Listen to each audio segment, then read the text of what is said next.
Ricky, a fantastic win by the Aussies there, but I guess there's some concern over how the top order played the short ball. What was your read on how the top order went there?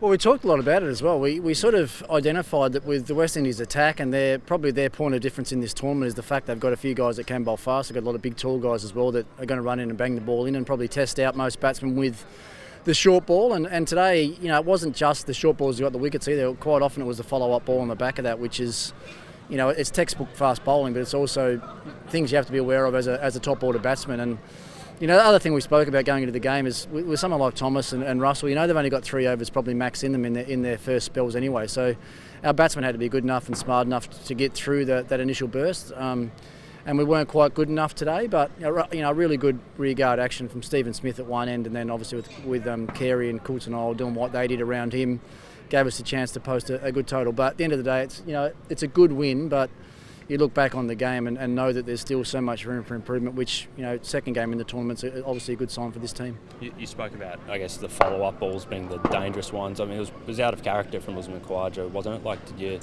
What was your kind of read on his dismissal? Yeah, well, I've got some notes written in my book about that exact thing. I just want to know what's going through his mind. For me, as being back involved in the team now, I want to understand what they are thinking at different times. It's not always just about the execution. It's what's going on inside your mind that causes the poor shots. So I want to understand from him and even from Maxwell and what led to them playing the shots they played today. And then the quicker I can work that out, the we can go away and work on things to try and fix it. Do you kind of think they were a bit rattled? Oh, I'm not sure. Well, Usman got hit again. He got hit in the practice game against the West Indies as well. So he's had a couple of hits in the last few weeks.